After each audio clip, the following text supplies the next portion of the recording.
Good afternoon. It's Friday, the 3rd of February 2017, just after 1 o'clock. Welcome to UK Column News. I'm your host, Brian Gerrish.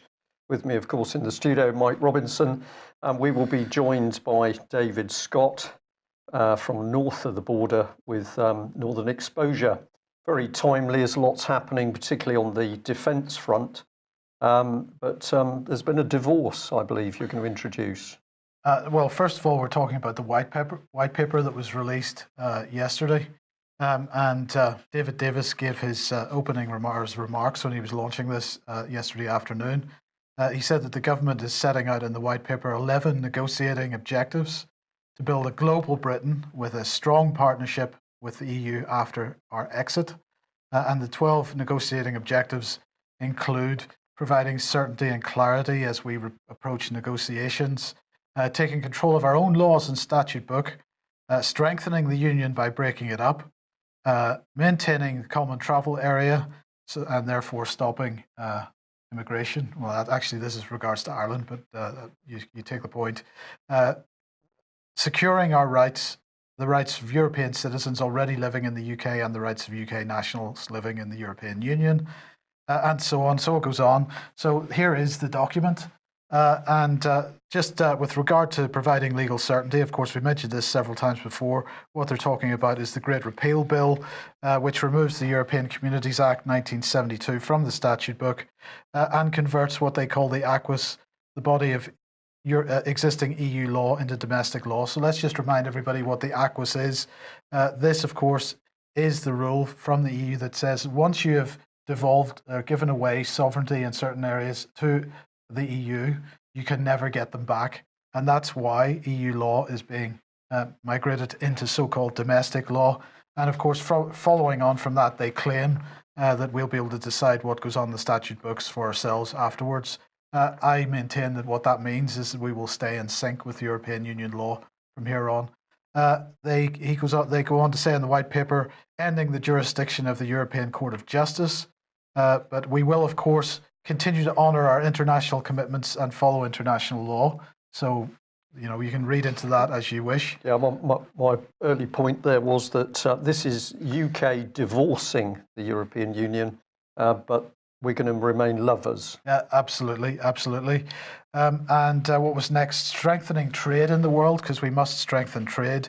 Oh yes, before we get on to that, we should mention the dispute resolution mechanisms, because of course dispute resolution mechanisms were the main bone of contention, the main area of concern for people that were fighting TTIP and TPP.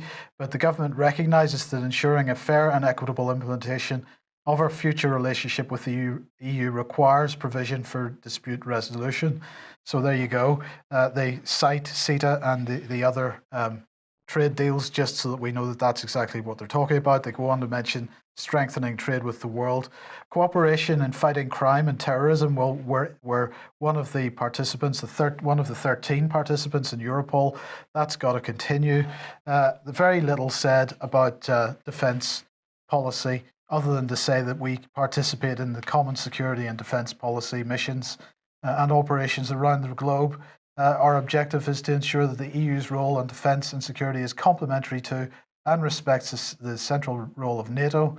After we leave the EU, we will remain committed to European security and add value to EU foreign and security policy. Well, we're certainly going to add value to EU security policy by giving our nuclear weapons to them.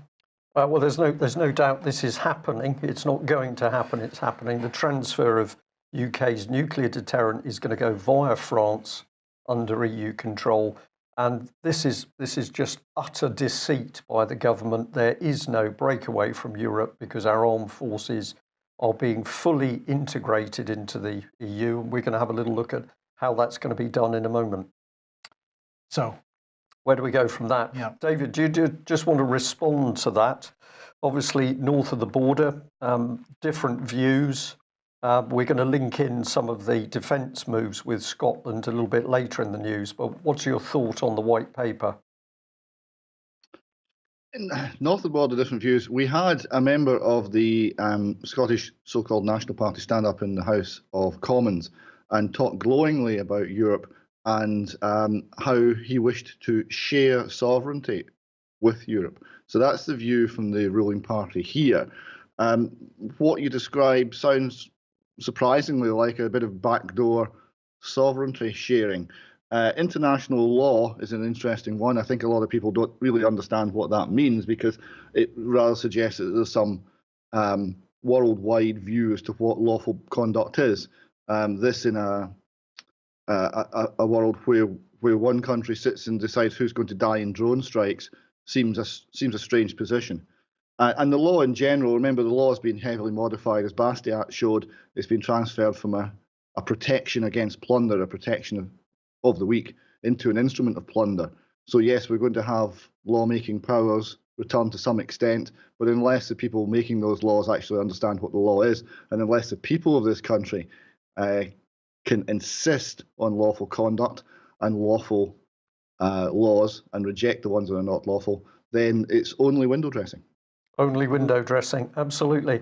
Well, let's follow through and see how the Tory MPs deal with things, and what better place to go than our very own local Tory Gary Streeter, because he was speaking out yesterday or the day before in the local Plymouth Herald. He said the time has come to be brutally honest with the public, to predict, and he's effectively saying, I predict, it's I here, so he goes on, I predict the process of leaving Europe could take up to 10 years. So this is so difficult, so convoluted, so confusing, it could take up to 10 years. So the start of the message is that the Conservative government has not been honest over Brexit. He says now's the time to be honest, when we actually can see the white of their eyes. Let's follow this through. He warned of short-term pain as a result of Brexit, predicting there'll be less money available to spend on the NHS, social care and schools. Nice emotive subject there, Mike. This is a little bit of applied psychology. You vote for Brexit, we're not going to be able to fund the NHS. So this is spin, less NHS money. And of course, the money's created from nothing, but Mr. Streeter doesn't want to talk about this. So he's putting this big smokescreen over the whole thing. Why is he doing this? Well, what the Conservatives have just said they are going to do is move jobs from England, but specifically the Plymouth area, to Scotland. And that is another step on the road to the closure of Devonport Naval Base. Now, Devonport Naval Base, huge base, 365 hectares, largest naval base in Europe, sitting there redundant. And what is it going to be turned into, do you think, Mike? A play park or housing? Well, follow through with our old friend Ian Duncan Smith. A couple of days ago, he let slip on Channel 4 that Britain will be remaining in the EU defence plan. So here we get it rubber stamped again. The real game is that while they talk Brexit, Britain's military is being locked in. There's no question that he knows what's going on, and this is further deceit. So if we follow it through, here's the announcement from the government. They're saying that basically all Royal Navy nuclear submarines, including obviously the nuclear deterrent, but the manpower, the training, the whole lot is going to move to Scotland. I've added making one simple target for a hostile nation, because the thing you should never do is put all your eggs in one basket because somebody takes them out with one preemptive strike. That's not a problem.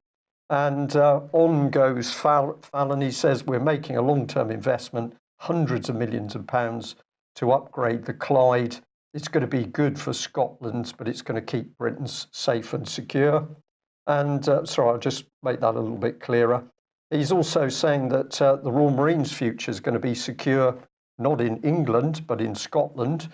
We know the facilities are being closed south of the border. Our Royal Marines are at the heart of Britain's global role as we do more to support our NATO allies. Their future in Scotland is secure. So this is all pretty obvious. And I'll just add this one, and I'll give you the opportunity to come in here, David. But we have had a very good tip-off that the decision to effectively close down Devonport Naval Base, move all those submarines north of the border, was taken by this man, George Robertson. We're going back to his period as Defence Secretary, 1997, 1999.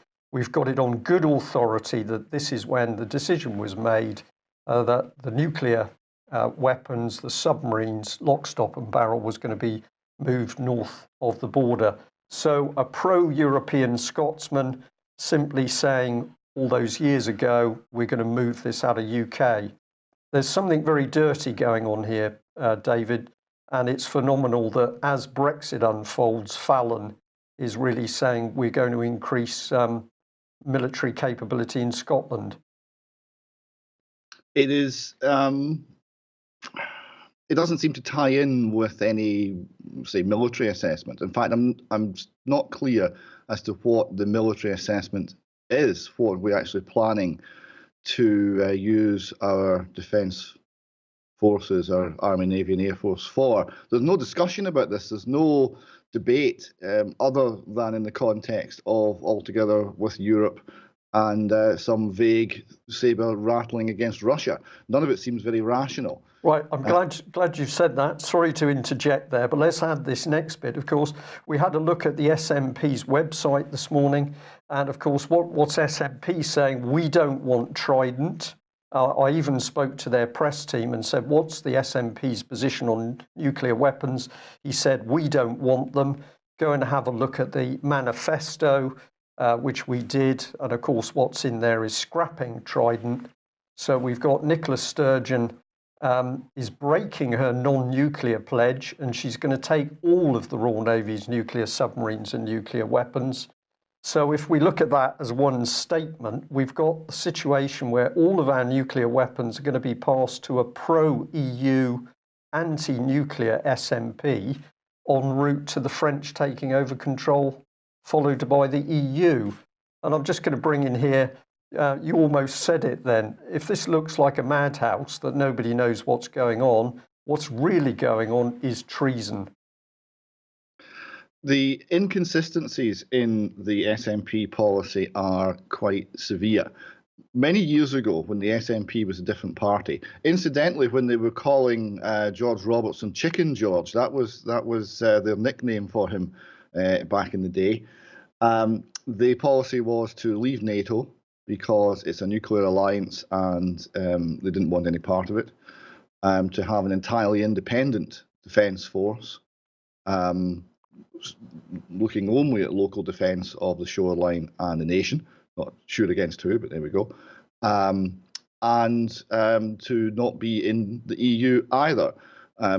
Whatever you would say about it, it was certainly consistent. It was a policy for national independence. Now, they seem to have, well, they certainly have moved away from that now. We're into sharing sovereignty. We're into remaining as part of NATO. So the whole defence of Scotland, as the SNP define it, is based on a nuclear umbrella and a nuclear armed alliance. But we're going to be non-nuclear. And when asked why, the explanation was, well, we'll set an example and other nations will follow.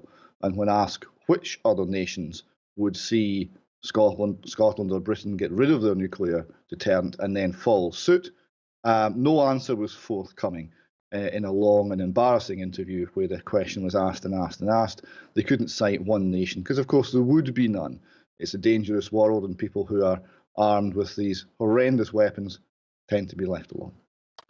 David, thank you very much for that. And I'll just end by saying, of course, David Ellis's recent paper about how the French were to take over Britain's nuclear deterrent is still very much circulating. A lot of interest, but of course, not one single response from the mainstream media or even Plymouth's local paper, the Plymouth Herald. They've been given the information, no comment.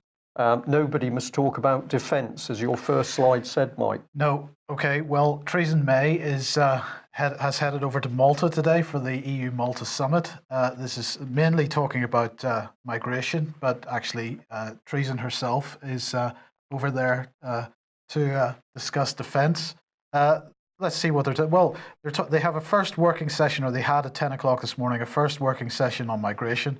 Then they're having an informal working lunch, which you do. I think we've heard this before with the EU summit meetings, Mike. Yes. And then later on, they're having a second working session on the preparations for the 60th anniversary of the Rome Treaties. Now, before we start talking about the migration aspect of this, I just wanted to highlight this preparations for the 60th anniversary of the Rome Treaties. because what they're talking about is that this will be an occasion for the 27 leaders to prepare for the upcoming anniversary of the Rome Treaties on the 25th of March.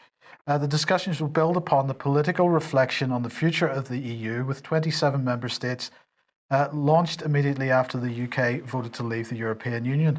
And this is really what grabbed my attention, because one of the subjects that they're going to be discussing, and David, I'm interested in a comment on this, is the state of the mind of pro-European elites. I'll say that again. They will be discussing the state of mind of the pro-European elites, and particularly the decline of the faith in political integration, submission to populist arguments, and doubt in the fundamental values of liberal democracy. David, they're panicking. Indeed, this is an admission of losing the argument so fundamentally and so quickly that there is no response. There is simply headless chickens running around. We see it in America. We see it all across Europe. They realize that after, 70 years of being unchallenged in the political ascendancy, they got very, very sloppy and very arrogant. And eventually there's a backlash, and they just don't know what to do with this. No. Brian? Just add a point, Mike. Of course, yesterday we were able to inform people that I think Theresa May has said that 1 in 4 people mentally ill. Yes. So if they're worried about the mental state of the elites, probably 1 in 4 of those elites are mentally ill. Absolutely. It's not looking good. No, well, let me just bring this back on screen again, because I just wanted to mention this sculpture. There's unfortunately no way of sort of getting an idea of scale here, but this sculpture is sitting between the podium and I guess the press mainly, or certainly people listening to them giving press statements and so on. Answers on a postcard for what the heck this is. Oh, they've been doing common purpose games, the sort we've seen the NHS people doing. This is a leadership training. You're given a big pile of cubes, and then as a European Union leader, you have to put the pieces together. Probably a 4-year-old could do it quite quickly. It's going to take the European Union elites at least 4 days, I think. Well, there you go. It's a game. Yes. Okay. So the other subject that they're talking about, aside from defence, is migration. Sorry, and here's Donald Tusk talking about that this morning. He said, "Our main goal for the Malta summit is to stem the flow of irregular migration from Libya to Europe. This is the only way to stop people dying in the deserts and at sea. This is the only way to gain control over migration in Europe." So it's pretty profound stuff from him. Well, here they all are gathered because they issued a sort of summit statement on migration. They said, "We welcome and support the Maltese presidency's efforts to take forward all elements of the EU's comprehensive migration policy. We reaffirm our determination to act in full respect of human rights, international law, and European values, and in conjunction with UNHCR and IOM." They said that what they were going to do was to stabilize Libya, and they're going to do their utmost to contribute to that objective. They said that these objectives can be underpinned by the necessary resources. In line with the Valletta Action Plan, the European Union is strengthening the mainstreaming of migration within its official development assistance for Africa, which amounts to 31 billion euros during the financial period. Some of the actions referred to above can be funded within projects already underway, notably projects funded by the EU Trust Fund for Africa as appropriate, which mobilises 1.8 billion. So lots of money being spent. They said that they were going to deal with the underlying causes of the trouble in Libya. Perhaps they should have thought about that before they actually started bombing the place. Well, let's not forget, though, Mike, the European Union has been paying the political charity Common Purpose to help train the new leaders in Libya. So I think they got it under control. Okay, well, let's have a look at international cooperation and development. This is, of course, the official development assistance for Africa. Now, the UK's definition of official development assistance, they say that the UK's official development assistance aims to create a safer and more prosperous world. Together with the government's 2% defence commitment, the aid budget helps extend the UK's influence in the world. So this doesn't look to me too much like a humanitarianism or human rights or anything like that. This is about extending influence. Soft power, it's Soft called. power, 31 billion euros going into extending influence. So that's what that's about. And that's what the summit's about. So there you go. Well, I'm not surprised. Many years ago, probably 10, 12 years ago, there were UKIP members who had been in the EU headquarters in Brussels. They reported going into a room of display boards, and on it were maps of Africa showing the areas that the EU was going to absorb into the European Union. And a lot of them were quite spooked by that at the time. So I think these are very long established plans that the European empire is supposed to include at least North Africa. Yeah. So what's next? Well, we have this one here. We're going on to political violence. I think this comes to you, David. Oh, it does. So Yeah. go ahead. Yeah, just before we go on to that, the North Africa is all looking a bit like the Roman Empire. That's quite spooky. And the other thing is this idea that we're going to stabilise things. The way these countries have been destabilised, you fund and arm some rebel groups, you stir up local hatreds, and you make sure some people die in the streets. And then when the official government reacts in the only way official governments can, with greater violence, then you bomb them from the air and you take the country apart and you put nothing in place. So what you get is warlordism, violence, and a great deal of human misery. So that seems to be the policy. So yes, how to improve things in Africa? Stop helping would be a good starting place. Yes. So is this the policy agenda for the West now as well then? Well, yes, here we go. So this is been playing on New York Times. It's been in the National and the Scottish newspaper in that supports independence. All about is it right to punch fascists? Now, the actual incident was this gentleman here who is he's alt-right, and he's part of the alt-right, which is kind of the extreme end. He calls himself an identitarian. He says he's not a Nazi, but isn't averse to giving Nazi-style salutes and using language which is openly anti-Jewish and based on a politics of primarily on skin color and European identity. So there's a lot to argue with in what he believes, but we're not arguing with him apparently. No. What we're going to do is we're going to wait until he's been interviewed in the street, and talking about a cartoon frog and looking at the camera, and we're going to run in, or someone run in with their face covered, dressed all in black, and sucker punched him. And you have to look at this scene and you ask, who's the fascist? And as people have pointed out, that it's been long ago predicted that if fascism came to America, it would be called anti-fascism when it was, and that's exactly what's happening. So rather than defeating the arguments, rather than even trying to address the arguments, because of course in all of this there will be real issues that some political wings of American society don't want to talk about, well, we'll punch him in the face, and that'll make things better. And then double down, so there was more violence. This next one here, there's an English commentator who is openly and in fact outrageously homosexual. He makes no bones about this. He calls his tour of American universities, the speaking tour of American universities, the dangerous faggot tour. So he's quite open about his lifestyle. He is a conservative thinker and speaker. He's actually very intelligent and at times extremely heartfelt speaker, and well worth a listen to. And he's called Milo Yiannopoulos. He's also half Jewish. So these black-clad, face-covered anarchists flying the anarchist red and black flag, which has been responsible for a lot of death all over the world, decided that freedom of speech was going to be rescinded at the University College Berkeley, where the freedom of speech movement in America got going in the 60s. And they smashed some windows and they set light to a generator and stopped the event taking place. So Berkeley, UC College Berkeley, no freedom of speech because of political violence. But savages are overplaying their hand.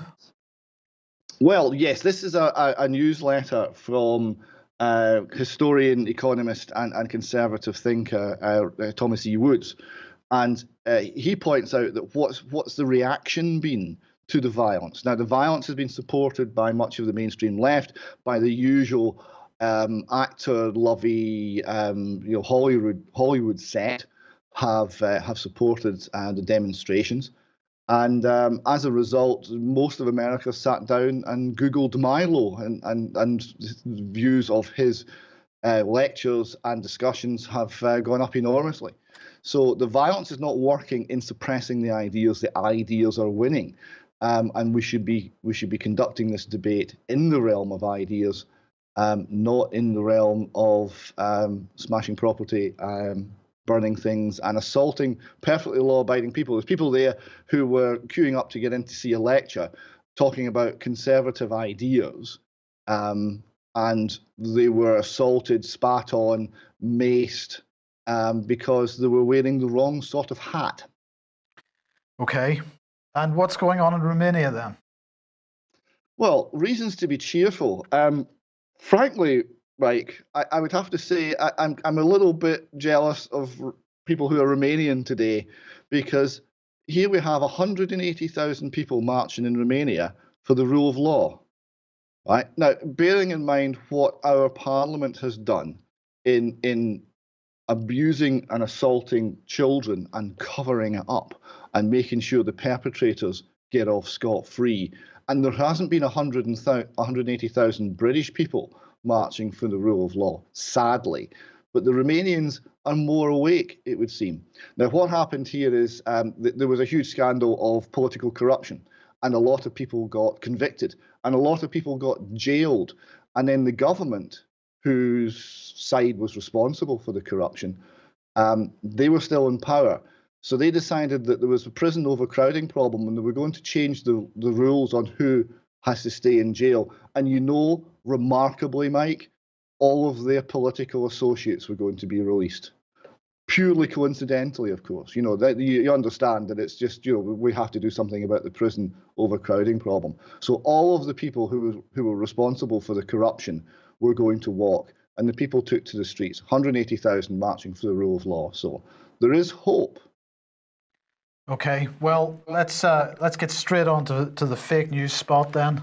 And I wanted to remind everybody about this documentary produced by Panorama and its associated shortened versions for the BBC News. This is probably one of the most serious examples of fake news ever produced. Because, of course, this was a direct attempt to influence a parliamentary vote on whether we bomb a sovereign nation or not, Syria.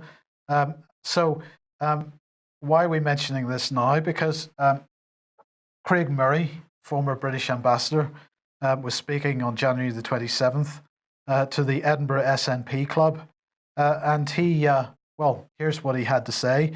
I think there's been an awful lot on the BBC that's simply been deliberate propaganda.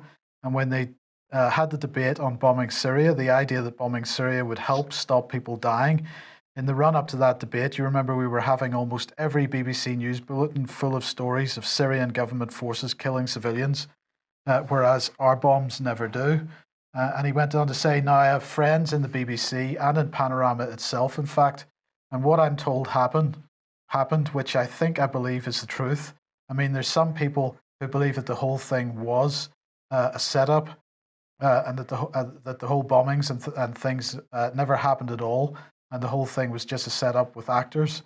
I don't think that's true. I think what happened is that they were filming when something had happened. They rather exaggerated how bad the incident was, and bits of it they filmed again because they didn't get it clearly, or it wasn't exactly as they wanted it. And it seems to me that there's a line here that's been crossed, because if you're doing something that's supposed to be news, and you've got someone bringing in someone on a stretcher, you can't say, right, sorry, can we have another take, and get them to bring him in the stretcher again. And that's what was happening.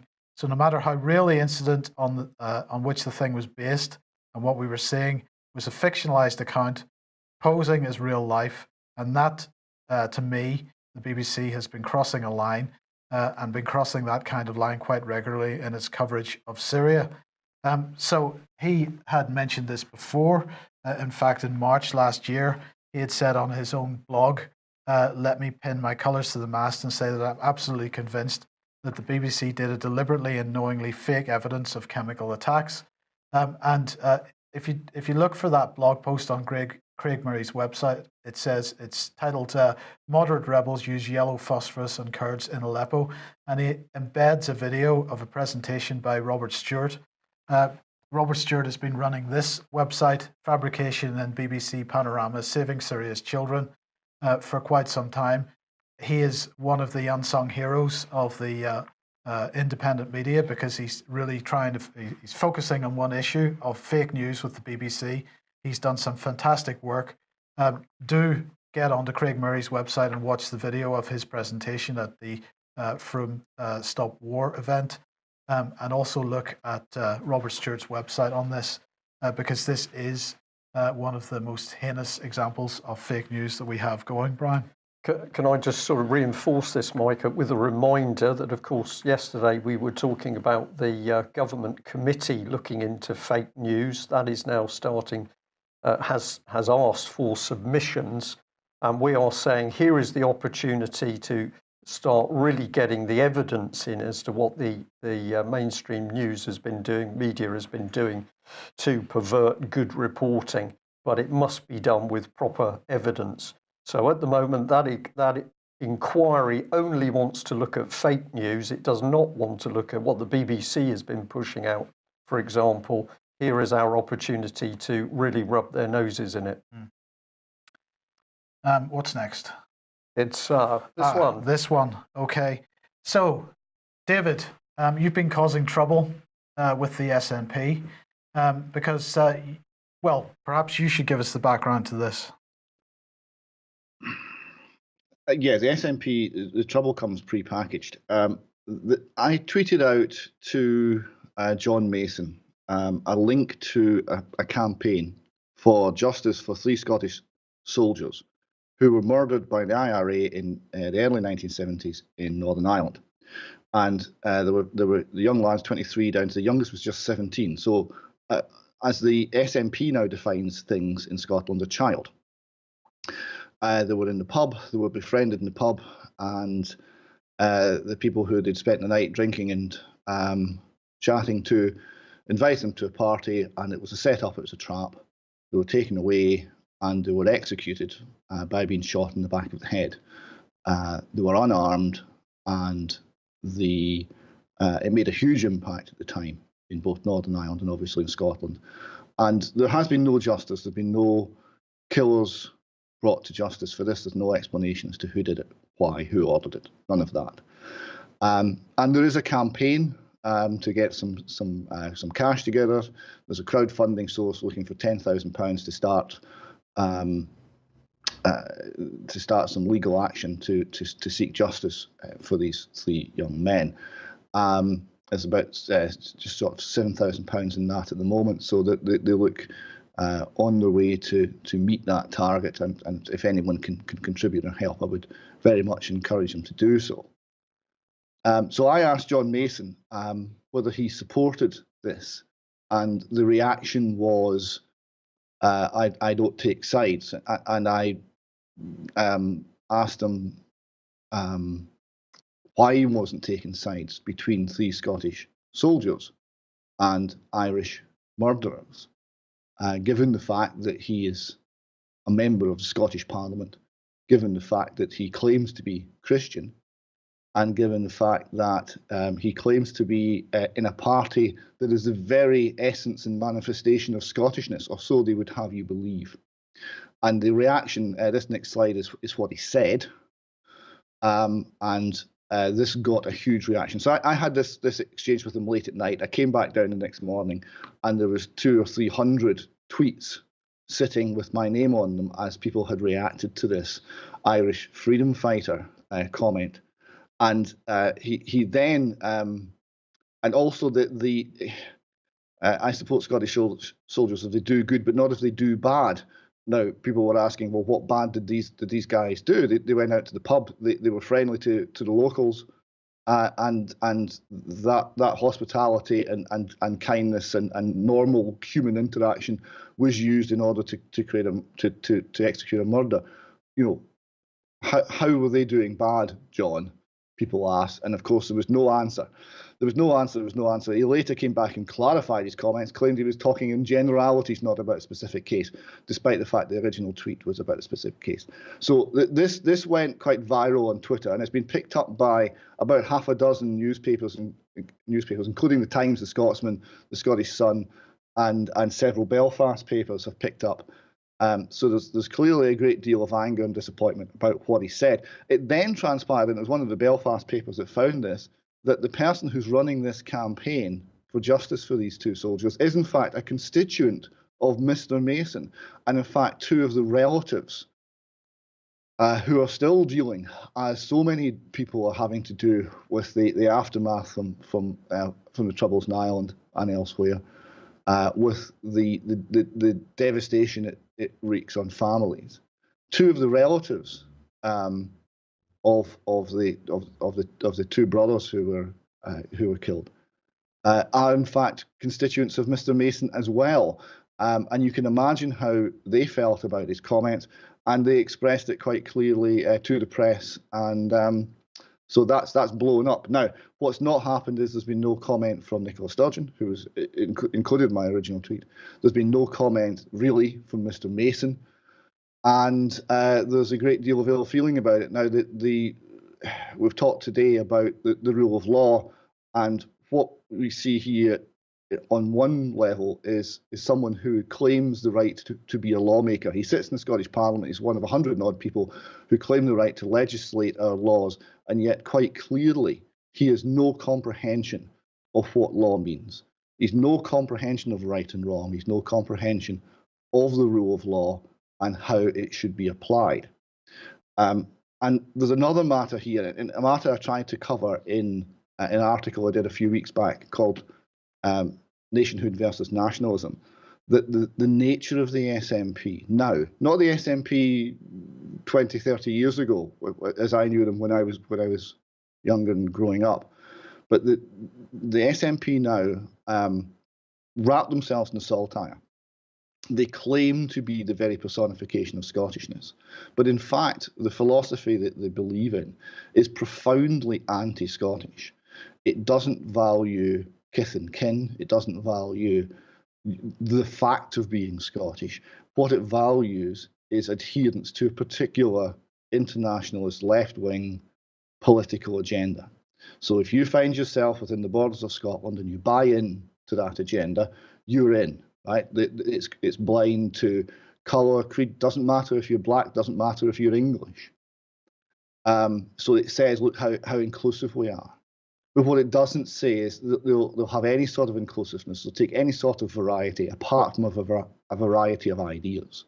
So if your ideas value Britishness, if your ideas value the United Kingdom, if your ideas value liberty, if your ideas value hard work and what were, until very recently, all of the traditional Scottish values, hard work, Christianity, rule of law, self-made men, standing on your own feet, taking responsibility for your own actions and helping your community as you do so.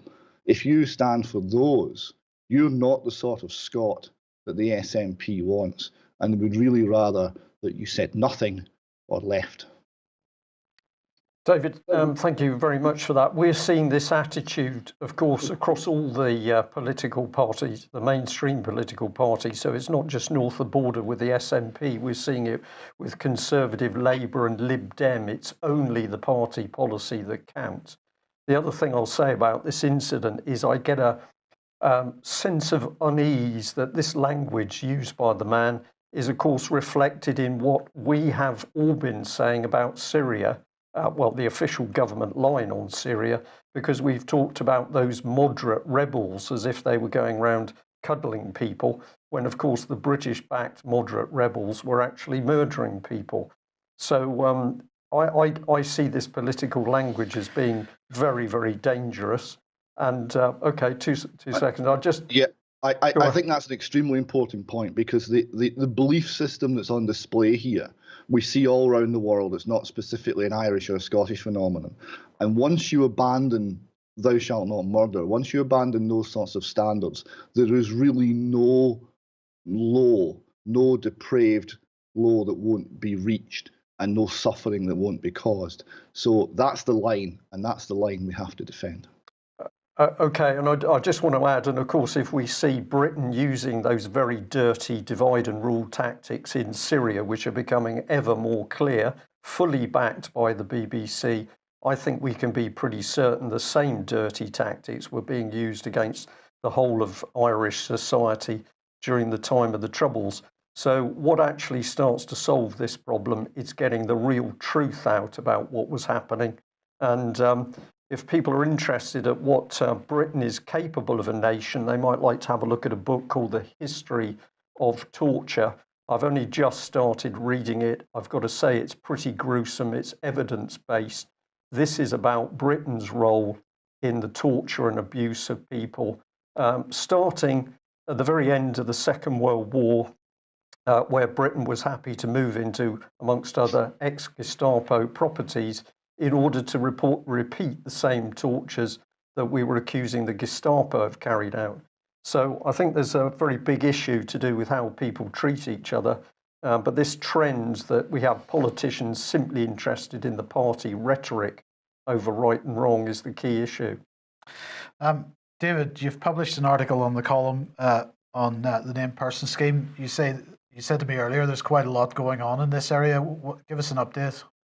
Well, this was from a meeting in Dundee on Monday, where it'd been originally, we tried to get a debate, but we couldn't actually find anybody, the organisers couldn't find anybody to debate the government side. So it was in fact 3 speakers on the subject of what's wrong with the named person scheme. With it being hosted in the university, there was a lot of people attending who were from social work and education courses. So that was very good. They were getting a different viewpoint from what's quite clearly been taught in the university in a very positive way, a very positive tone. And there was a further debate later on this week, which was, again, a very striking win for the side opposing named person, and showing the origins which go back to Tony Blair and Tony Blair's determination to intervene before birth in order to sort out these nasty problem families in a way that only the caring state can do. Look, David, I regret to say, looking at the running order here, that we haven't included this slide for your event on Sunday. Could you just remind everybody what the details of that are? Yes, it's at the Brayport Centre in Dunblane, 2 till 5 on Sunday. We have, at the very least, we have 4 speakers. A common law advocate called Robert Sproul, myself. We have John Smith, who is speaking on his ongoing case using the common law to fight against injustice, and seeking now to get the courts in Scotland to actually uphold this, which is obviously quite a struggle. And Neil McKechnie, who is also going to speak on legal battles and fights for justice in Scotland. We also may have Robert Green. Now, Robert Green has some illness in his family, so he's unsure whether he can be there. He wants to be there, so we're hoping very much that Robert Green will come along as well. So we'll have lots to say, and we hope there'll be a good turnout. And the people who come along will also be keen to contribute and stand up and say what they think and tell their stories. Brilliant, thank you. And I think we'll end on this. On Theresa May, basically. Yeah. This article was sent in a couple of days ago. It's Monday, December the 19th last year. It made me feel utterly sick. It's Theresa May boasting that she's been switching on Christmas lights for NSPCC in Oxford Street. She said she's delighted to be supporting the NSPCC Little Stars campaign to keep children safe from abuse and neglect this Christmas. Harrowing and appalling revelations of abuse continue to shock and sicken us all. And as Prime Minister, I'm determined we do all we can to protect children from harm wherever they are, at home, in their communities or online. This is the same woman that put Melanie Shaw in prison as a child abuse whistleblower. And of course, we've got massive cover-ups going on. We have no progress on the child abuse inquiry. This is sickening stuff, David. We're a bit short of time. I'm sure you'll have some comments on that. We'll come back to her another day. But if we want to see where the British state is going, well, here's the headline. Local authority granted permission by a top judge to forcibly vaccinate 7-month-old baby boy against his mother's wishes. Now, this, of course, was in a secret court. This is one judge in a place of business. We are now seeing that the British state is the parent and you have no rights over your child. And next week, we're going to be talking about this case, little baby Santiago, taken away from his mum and dad. Had they done anything wrong? No, the state simply didn't like what they were doing. So, David, just 30 seconds. We're rapidly heading into a pretty vicious dictatorship here, fueled by politicians with the sorts of values you've just highlighted for us. Indeed. And what do we need to do? We need to restore the rule of law. Now, in the realm of family law, Ian Josephs has outlined just how to do this, that nobody has their children removed forcibly without a jury of their peers considering it appropriate. Yeah. That would stop it stone dead. And we're back on the key subject there of the fact that we need to restore the rule of law in this country. And as somebody said to me a couple of days ago, when you look out the window, where are the criminals? Well, the outlaws are in Westminster. So it's up to us. Well, that brings us to the end of the news. David, thank you very much for joining us. We're in very troubled times. It's up to everybody to act and do something. Sitting, listening, watching is not enough. You need to act, and action conquers fear. Thanks very much for joining us. We'll be back same time on Monday. Bye-bye.